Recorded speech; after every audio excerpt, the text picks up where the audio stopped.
Welcome to Amplify, the personal brand business show. Today on the show, Bob is speaking with Steve Woodruff. Every single one of us has a title on our business card that's written in invisible ink. You don't even know it's there, but you have it, I have it, everybody has it. And that title is Communication Designer. We all design every communication that we're making that's deliberate and purposeful. I'm not talking about just jabbering in the coffee shop, but emails, presentations, podcasts, blog posts, pitches, all of it. Leadership meetings.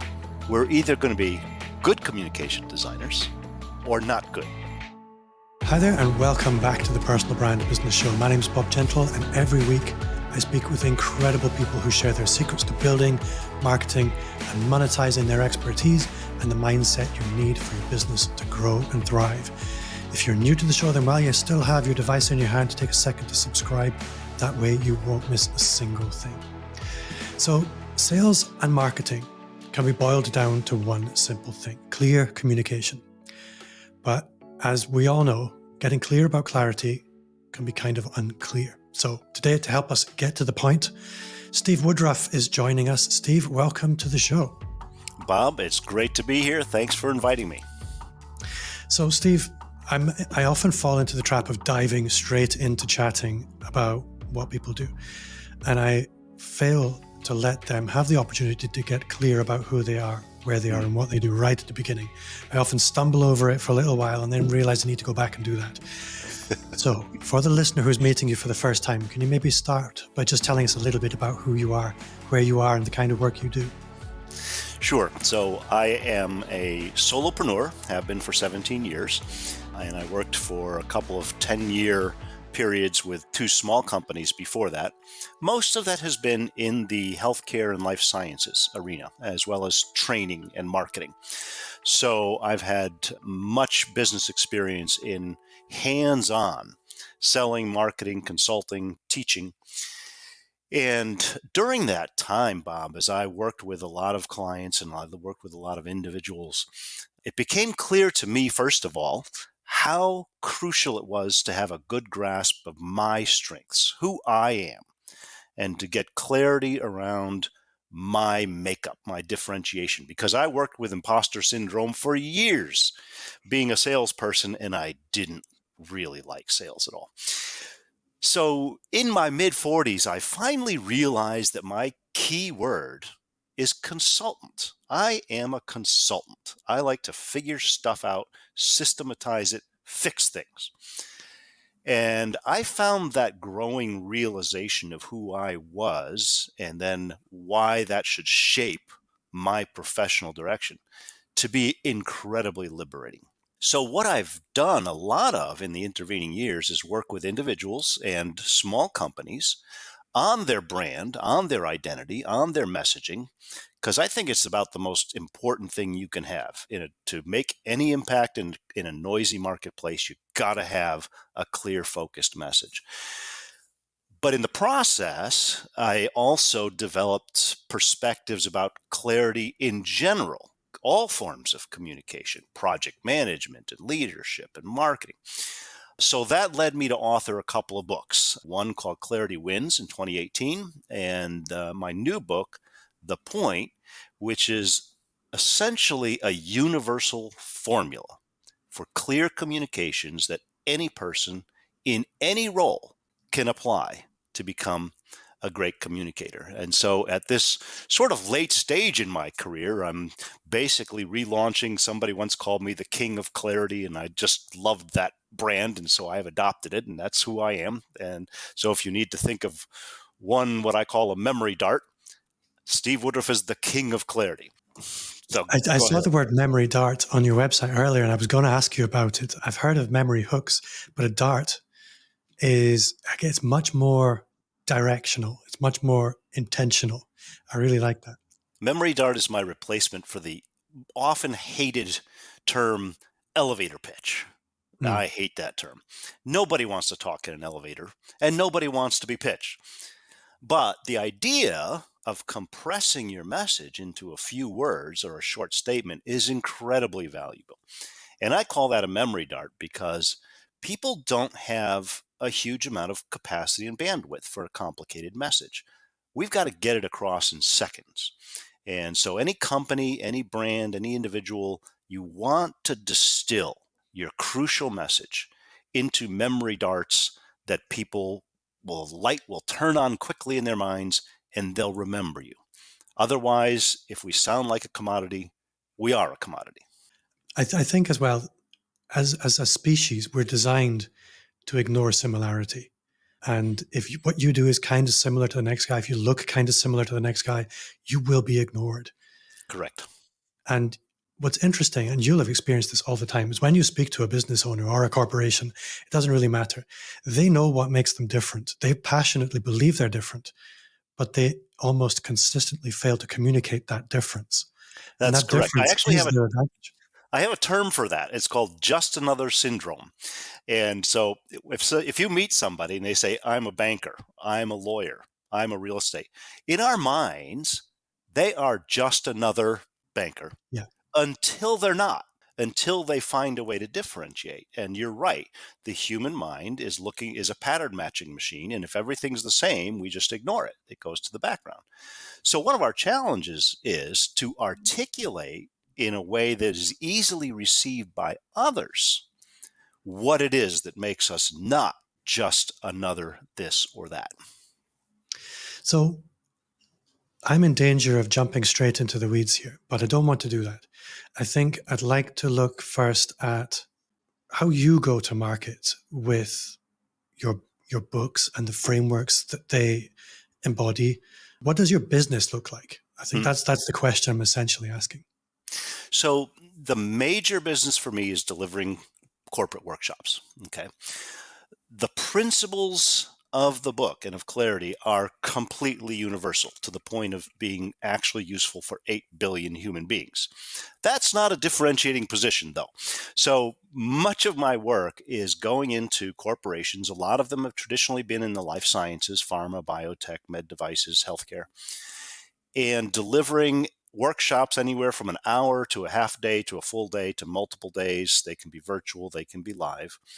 Teaching and showing people how to get to the point, how to be clear in email, in presentations, in personal brands, in leadership, in purpose statements. Every single aspect of communication needs to be sharpened by clarity. And so I do modules on all these different functions that we all use for communication because we can all get better using the same set of simple tools. And this is really getting to the point, I guess. When you're a solopreneur and you're selling almost what I call consumers to other solopreneurs, often you're selling through social media, or you're selling through content marketing, or you're selling through webinars and things like that. When you're selling to corporates, it's very different. And a lot of the time, you have a very brief window to get attention. And it needs to be really clear what's in the box. And I think this is where a lot of people fall down when it comes to sales and selling is Yes. They know where they're valuable. They know how to get the opportunity to pitch, but then getting clear about what's in the box. Yes. Nicely wrapped up in the bow. How did you approach that specifically?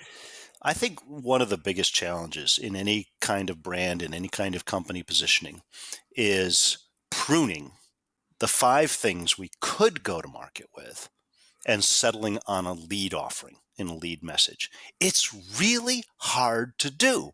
Nobody wants to sacrifice the 5 things. We want to say, I got to cast a wide net in case I can get this or that or the other. And my first book argues exactly the opposite. You want to pigeonhole yourself. You want to say, here is exactly what I do, here's exactly who I do it for, and here's exactly how I do it. Because you want to occupy that unique memory address in somebody's mind. And you can't do that if you say, I do this and that and that and that and that.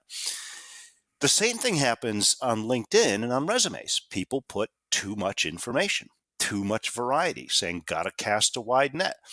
The wide net and the too much information trap are the killers of being referable, because no one can refer you unless you occupy a very specific space. Yeah. And I advocate for business development should be referral based primarily. We all know that's the way it works.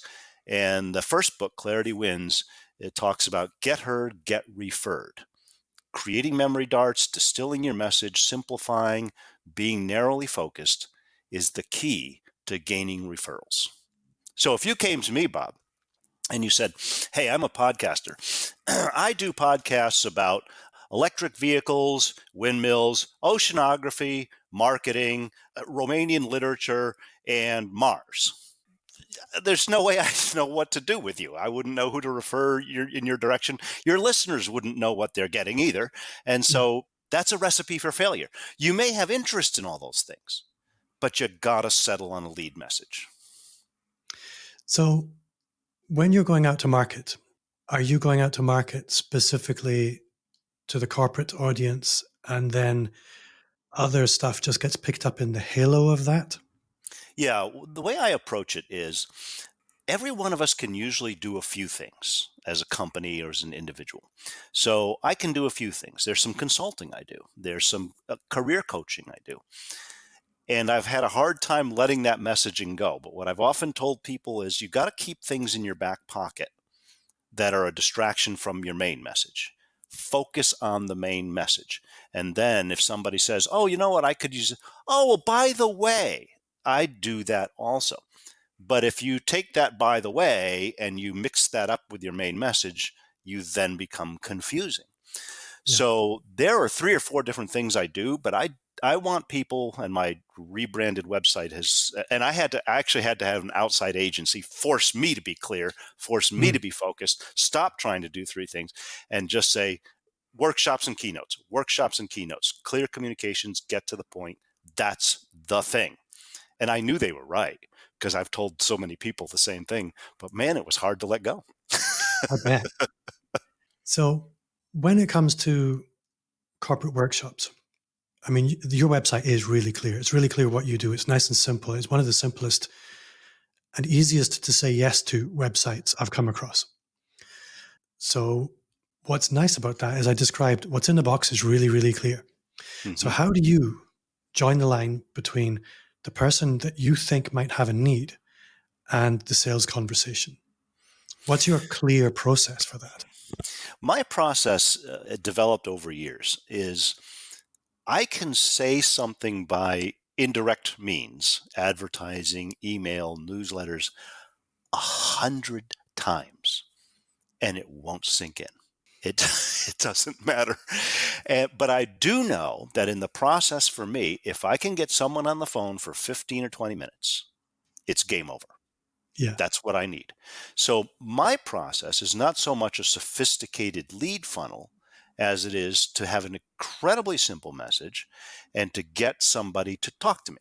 And so I've stripped it down to that because I know that's what works. Now, other people may have different offerings that require a different type of a system, different approach. But that's my approach. And then the vast majority of the new work I get is still referrals. It's not from the newsletters or the websites or the Google searches, or it's referrals. Yeah. I think that's a really important lesson for anybody, that I often ask people, opportunity can come through one of 4 doors. It can come through outbound sales. It can come through ads. It can come through content and content marketing, or it can come through our relationships. And if you are really, really, really clear about who you are and what you do, relationships are often going to be the thing that changes the game. Exactly. All of those other things, a lot of the most successful people I know, they have all of those doors covered. But the game-changing opportunities will always come through relationships. It's true. And being, in the professional world, I started in sales. So I did a lot of outreach. I mean, tons of outreach. And I always had this compulsion to reach the entire market, this universal blanketing nonsense. And for years, that just sort of brewed under me as my approach. But then multiple times in the last 15 years, I've stepped back and said, all right, where's my business, my revenue really coming from? And it's usually like 4 clients or 4 clients and 3 consultants that like to refer me. And I had to stop and say, don't be obsessed with trying to be a sales monster. Just cultivate these relationships and make them work. And as a solopreneur, I don't have any choice. I mean, I'm not Yeah. going to buy billboards on Times Square. I'm not going to be up on a rocket ship. So that's how I have to work. And I think as well, when your core offering is corporate, it's going to tend to be blunt, a bigger ticket offering than if it was selling a one-off coaching package to a small business owner. Right. And therefore you need less to be sustained. Correct. You And can I afford to had to focus learn on. that. I had to learn that lesson. When I started my business, I was doing a lot of brand consulting with small businesses and individuals. It was not sustainable. It was totally inconsistent. It did not provide steady cash flow. As much as I felt great about it, as effective as I was at it, and as passionate as I still am about it, it was not a good, solid foundation for business. And so the workshops are, and that stuff is in my back pocket. So I still do it, but I know where the revenue is. Yeah, it's like we discussed earlier with the halo effect. As long as you know where you're focusing, then other people will get caught up in the halo of that. And if you have products and services to support them, you maybe don't focus on promoting them, then you can still monetize those opportunities. And you can still serve those people in other ways through, for example, your books and your own content. Right. Which I guess is a good place to go next. So you have a new book. It is called The Point. It is a fantastic name. And I guess the simple question is, what's the point? So the point of the book is that every single one of us has a title on our business card that's written in invisible ink. You don't even know it's there, but you have it, I have it, everybody has it. And that title is Communication Designer. We all design every communication that we're making that's deliberate and purposeful. I'm not talking about just jabbering in the coffee shop, but emails, presentations, podcasts, blog posts, pitches, all of it, leadership meetings. We're either going to be good communication designers or not good. So the purpose, the point of this book is to say there are some standard, typical, simple ways. I boiled it down to 4 rules and 8 tools that someone can stand out above the noise, not be caught in just another syndrome, and be able to communicate quickly and effectively in the way that the human brain likes it. And it's all based on brain science. And so that's the thing that's most convincing about the formula in this book is once you understand how the brain wants information, then it becomes very straightforward to say, oh, no wonder I've got to use stories. No wonder I've got to make better use of the subject line so that people see immediately. No wonder I've got to have a hook right away in a presentation. You don't have 15 minutes of attention span. You've got seconds. And those first few seconds, the moment of truth, getting to the point, that's what's going to make or break any communicator. So with a nice, simple framework like that, as one of my mentors coined the phrase, frameworks foster freedom. And I really like that. And I've really taken that to heart because most people can't handle complex processes. But if you have a simple framework, they're easily to mentally retain and they're very easy to communicate. And what I love about them is like a tourist map. You know, there's lots of complex geography there, but most of it doesn't matter to me. What matters to me is I am not going with kids. I'm going with my wife. What matters to me? Mm-hmm. And we have 4 tools and 4 rules and 8 tools. Can you very briefly run me through this tourist map to communication, the 4 rules? Let's start with those. Sure. Obviously not giving away the whole book. Yeah. Well, the 4 rules, I actually break the rules because I start with rule number 2. Rule number 2 is the one that's most intuitive, that we all understand as soon as we hear it, which is get to the point.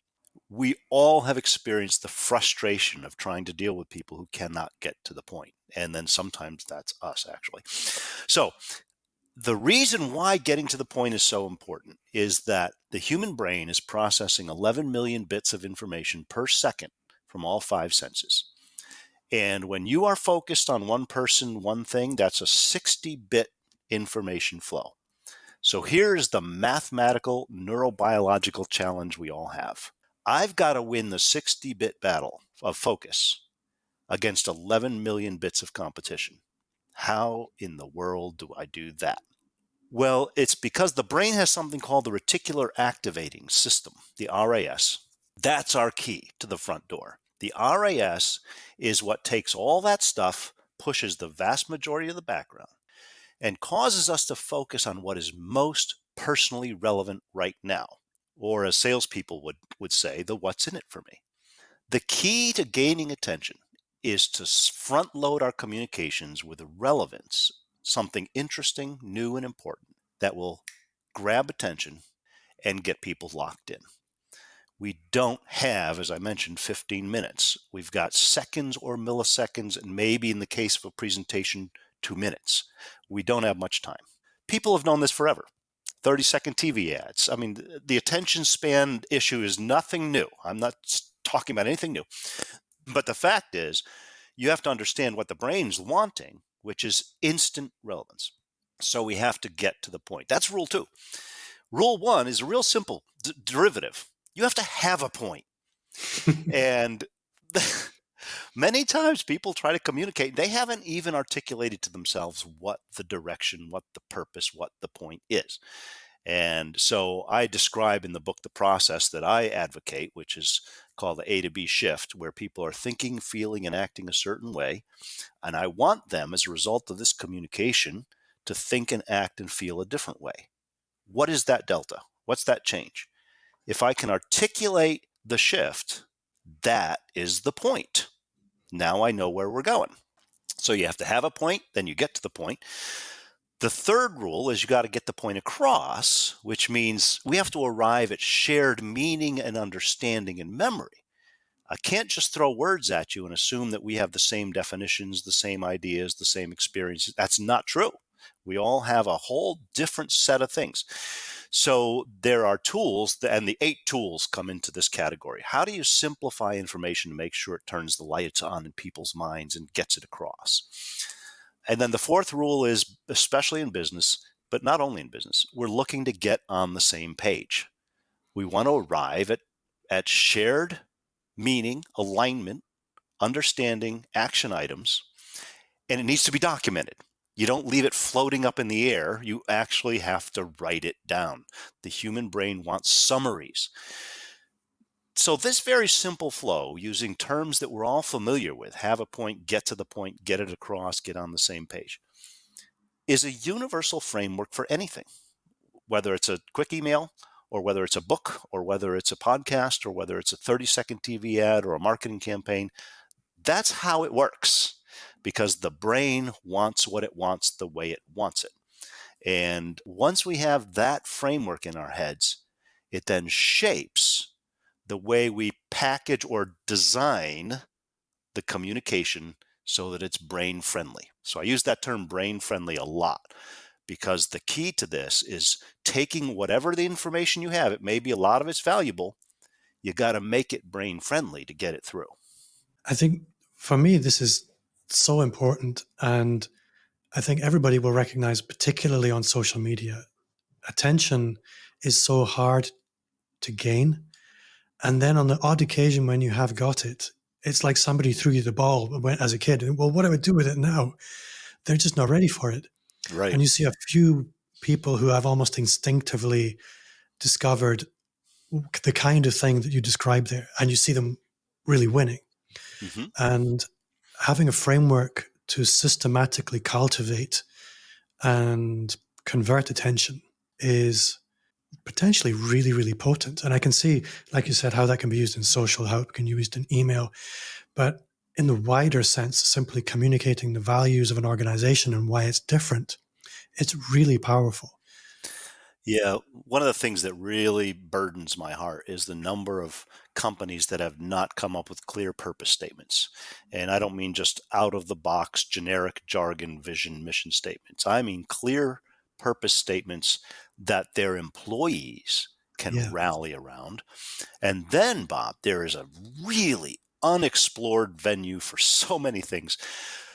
You need purpose statements in the different divisions of a company. So a company's purpose statement can be kind of high in 30,000 foot. But an HR department and the people in the HR department, they have a different set of purposes and a different mission. And the clinical research has a different set, and sales training has a different set. And what often happens is these departments or divisions don't have their own clear purposes, and then they don't have a way to get people aligned and in agreement and moving together. So purpose statements, clarity around purpose, can go all the way to the top, all the way to the individual, and every level in between. And it may sound like a lot of trouble to do it, but once you do it, you're saving yourself an enormous amount of miscommunication, trouble, repeating yourself, because now we know what we're doing. It's all written down. What springs to mind for me is Mark Schaefer, who I know you know. Don't remember exactly which book it was that he talks about this, but it's in organizations these days. We have increasing virtualization, we have increasing remote work, and a labor force that feels increasingly commoditized. That's the trend. And so in an organization, we know that's the case to a large extent. And offset against that, we have a leader or a leadership team, often who really do care, who really are passionate about what they do.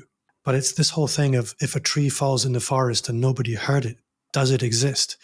So as a leadership team, if you're able to articulate what's in your heart, then that offers a competitive advantage. Your team will no longer feel commoditized.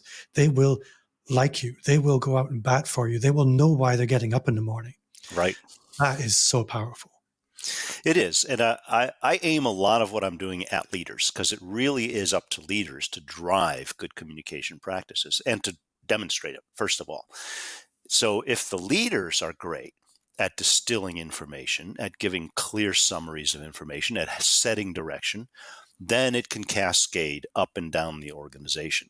But somebody somewhere in charge has to say, here's where we're going, here's how to say it, and here's what we're doing. And a lot of times that's just left floating up in the air, or it's left in the realm of foggy jargon.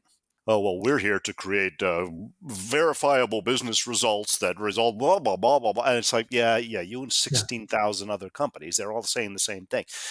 Jargon is one of the worst enemies of clarity, because it's trying to say a bunch of things without saying anything.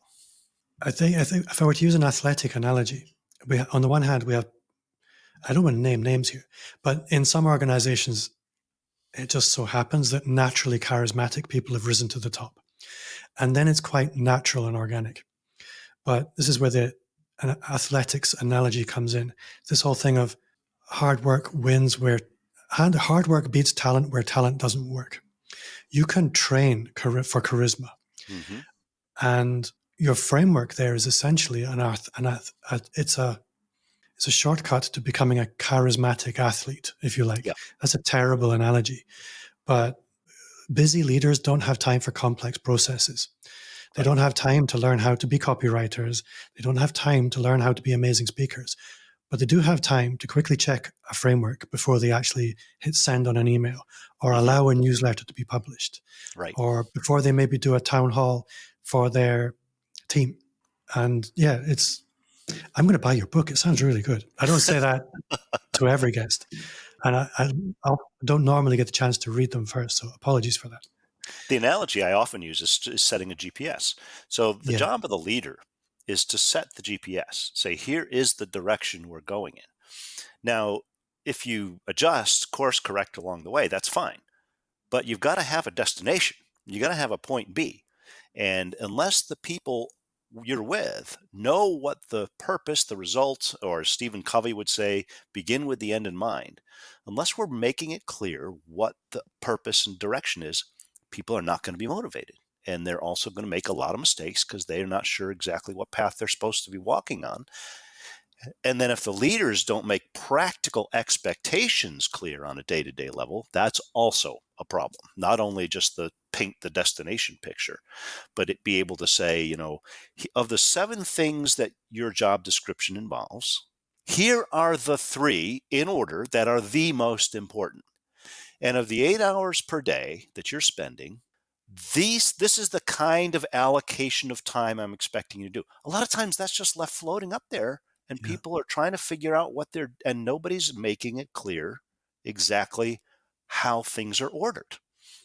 Not complicated. It just needs to be done. So an area I'd like to go next is the whole topic of stories, because in communications, we know stories are important, but stories don't happen by accident, and great stories definitely don't happen by accident. Something that I find quite often is a lot of people have no idea the stories that they actually have available to them. Mm-hmm. But capturing that and tapping into it is often like trying to move a mountain. So, how do you work with people to uncover and capture and leverage their own stories? Stories are key to what I do when it comes to branding and clarity. So when I work with a group or an individual, the first thing I do is let's talk about stories. I ask questions. What about your favorite client? What's a failure client? What's the most common thing? What's the role of the person that's usually making a decision? And I just ask a series of questions to uncover how things have been done in the past, where they want to go, what seems to work, what doesn't. And what always, always, always happens, Bob, is certain key words and themes begin to emerge as we talk and as I ask questions. And it's absolutely uncanny how this has always worked. But after about an hour or an hour and a half with somebody or a small group, I can say, you know what? It sounds like what you folks are really all about is this. And I put it in a short statement or two, and boom, the lights come on. Mm, Why? Because I'm on the outside. I can look at it. You can't read the label of the jar you're in. So they're captured by their own subjective stuff, their own stories. They don't know what's relevant from an outsider's perspective. And so one of the services that I do for people, which I actually don't talk about on the website anymore because it's in my back pocket, is the kind of, short consulting gigs to figure out your brand. Because you got to arrive at those themes, and then we settle on keywords. We've got to find the keywords, just a few, that really encapsulate what you're all about. Once you've got success stories, origin stories, and keywords, you've got the foundation of being able to articulate what you're all about and wrap it into appropriate stories when you talk to others. So I encourage my people to always have an origin story. I started here, I got to here, then this happened. I have a format for it. Then this happened. Now I'm doing this, and where I really want to go is there. The origin story shows how you started, which is usually nothing like what you anticipated. Something or someone happened. You're now doing this and you want to go this way. And it's a summary of your arc, your professional arc. And if you have that, you can shape your direction better. You can interview more intelligently because you know where you're going, not just happenstance. So you got to have an origin story. You got to have success stories. This kind of instance was where I really shine because this strength and that strength came to the fore. You want to have those stories too. And sometimes failure stories to illustrate the opposite. So stories are fabulous. And I use stories as my key networking tool as well. So I'm an introvert, believe it or not. And I have had to learn how to network. I've had to learn how to be assertive, how to be outgoing. But I still prefer talking with one or two people. I don't like large crowds. I don't like noise. I don't like big. I just don't. So my method of networking has always been just to kind of narrow down to somebody and just ask stories. Tell me how you got here. What were you trying to do? What did you think you were going to do when you left high school? And then you ask more stories. And I call it story asking. So there's storytelling, there's story asking. And you can get somebody talking for an hour just by asking a string of questions. And they think you're the most wonderful person in the world because you took an interest in them. Yep. I can't remember who it was that said if you want to be the most interesting person in the room, ask questions. Or, yeah, no, yeah, I think that's what it was. I can't remember where I heard that. Mm-hmm. No, it's true. But it is the most powerful networking tool, because this whole thing of nobody will remember what you said, but they will remember how you made them feel. And everyone loves talking about themselves Correct. and That's feels the key. comfortable answering questions. Yep. So, If I can get someone to answer the first question, and it's usually, how did you get here? And it gives them a chance to kind of talk about their history. Well, there's 25 questions I'm going to have right after. What about that? How'd you end up at that college? Where's this? What's this? And then we're off to the races. And I'm very curious about people. So I love doing it. To me, it's fun. It's a blast. And sometimes I end up doing consultation or coaching right there because I'm pulling out the themes and figuring out their brand without even trying. Just let them talk. so I guess where I'm curious now is it's great to hear in people's businesses what is working, what they're great at, but it's always interesting as well to hear where somebody struggles in their business. And of all the things that you have to do, which are the areas of your business that you kind of struggle with the most? So one of the things, and I had to reach that awareness when I went out on my own. So when I went out on my own, I had spent some time in two small companies and I had managed some people. I don't like managing people. I find it very draining. I don't enjoy it at all. Not like I'm a bad guy. I just don't like it.